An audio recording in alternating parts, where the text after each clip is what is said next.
코로나 백신 말고요. 치료제에 대해서 세계보건기구가 검증을 새로 시작하기로 했는데요.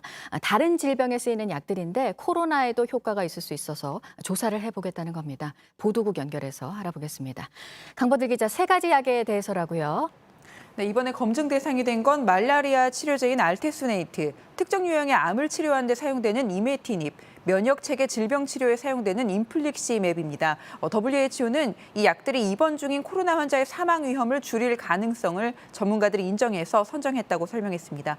검증에는 52개국의 병원 600여 곳이 참여합니다. 앞서 평가를 받았던 렘데시비르나 하이드록시클로로퀸 등 4개 약물은 입원 환자에게 별 효과가 없었습니다.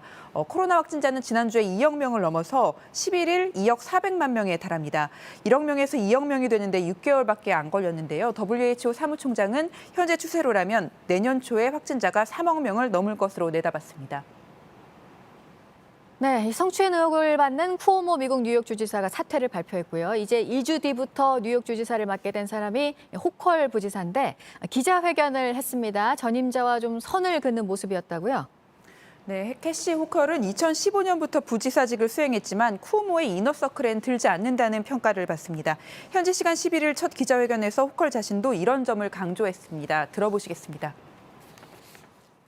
And it's no secret that we have not been close and I've not been associated with that. So I know the job. I fought for the same policies. That's why I'm more prepared than anyone could possibly be for this position. 네, 또 쿠오모가 순조로운 인수인계를 약속했다고 덧붙이면서 새학기 등교 수업이나 경제 문제 등 코로나 대응에도 차질이 없을 거라고 했습니다. 성추행 의혹 처리 문제도 신경을 쓰는 모양새입니다. 은폐에 가담한 것으로 확인된 사람들은 정리하겠다고 했고요.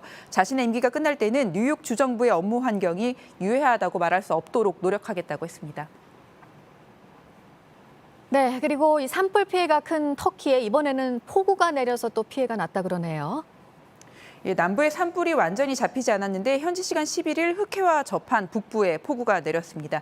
피해가 컸던 시노프주에서 촬영된 장면인데요. 집을 덮친 물을 피해 지붕에 오른 일가족을 구조 헬기가 구출하는 모습입니다. 인근 카스타모누주도 피해가 컸습니다. 주택들 사이로 마치 강이 흐르는 듯한 모습이고요. 차량 수십 대가 물살에 떠내려갔습니다. 바르틴주에서는 다리가 무너져 13명이 다치기도 했습니다.